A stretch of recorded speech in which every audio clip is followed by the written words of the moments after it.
Well, howdy there, Internet people. It's Bo again. So, today we're going to talk about a question I got, which is a good question and it's interesting in and of itself, but it prompts a whole bunch of other questions that to me are honestly even more interesting. The question was specifically about California. Now, if you don't know, there are law enforcement officers all over the country just saying, we're not going to enforce this. We aren't going to enforce these mandates, these regulations when it comes to the public health stuff. And sometimes it's about lockdowns or masks or whatever. They're just saying, we're not going to do it. And the question is whether or not they have the authority to do this. Can they just say, we're not going to enforce this law legally?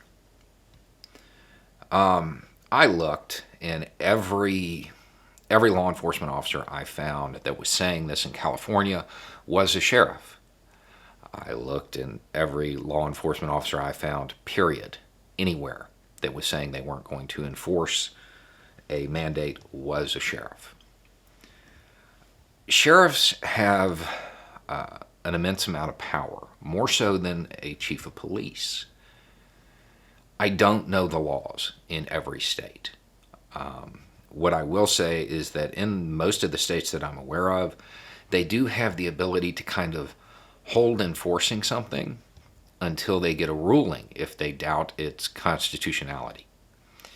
And since they really don't want to enforce the law anyway, it may take a while to get that ruling, you know? But as far as them just saying, I don't like our Democratic governor, so I'm not going to enforce this law, this mandate, this regulation, whatever, that they generally don't have the authority to do. But it's all in the way it's phrased. Because in every single area, every single jurisdiction, every single state that I am aware of, the sheriff has the power to set law enforcement priorities. Meaning, if they don't agree with something, they can just deprioritize the enforcement. And that sounds, at first glance, that sounds like a power they shouldn't have. But they really should. It makes sense. Think about it like this. If you don't want law enforcement to have to expend the same amount of resources to catch the person who put in enough change to get one newspaper out of the rack and took two, as they expend to catch somebody who did something like truly horrible, That's why it exists. So, can they do it simply because they don't like the governor? Probably not. Can they do it based on at least a perceived belief that it's unconstitutional? Maybe. Can they deprioritize it to the point where it doesn't matter? Everywhere that I'm aware of. So it depends on how it's done. But effectively, the answer is yeah, they can do it. They have that authority. But see, that opens up a whole new set of questions. It removes one of law enforcement's famous talking points. One of their famous responses. Anytime they're out there enforcing some unpopular law, what do they say? I don't make the law, I just enforce it. Sheriffs all over the country right now are showing that's not true.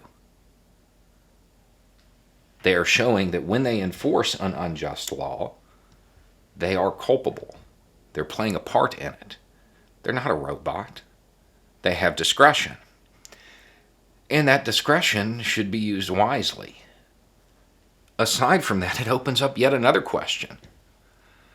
If they can pick and choose which laws to enforce, it seems like they'd be able to pick and choose who they're enforcing them against.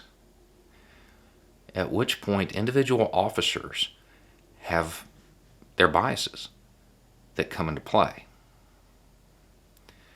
It's a topic that's been real prominent over the last couple of years. And these sheriffs who are saying we're not going to enforce these public health things, they're demonstrating that it's true, even on a deeper level. Not just do they have discretion of who they're going to enforce them against, that they can choose not to enforce it. There are a lot of laws that are unjust. There are a lot of laws that significantly impact populations in a manner that is unfair.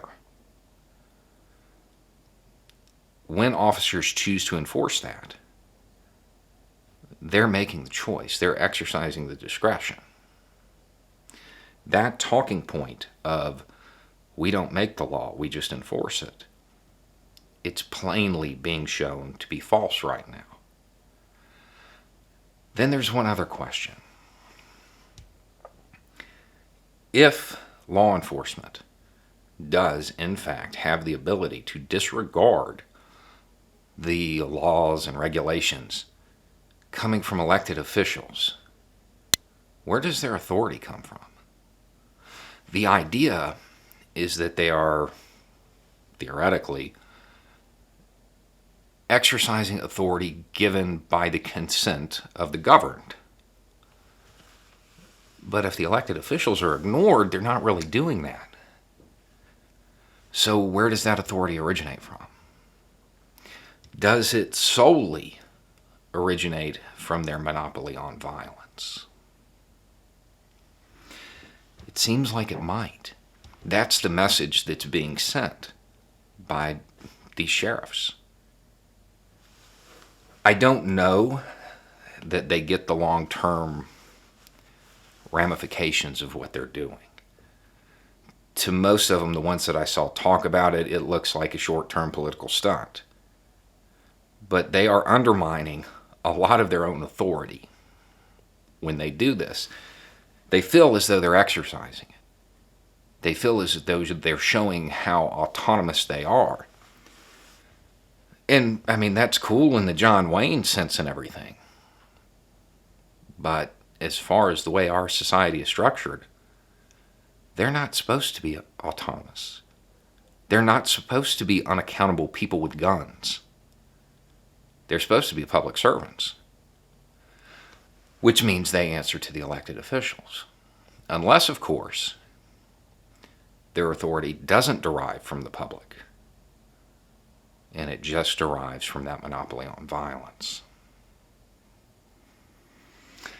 Anyway, it's just a thought. Y'all have a good day.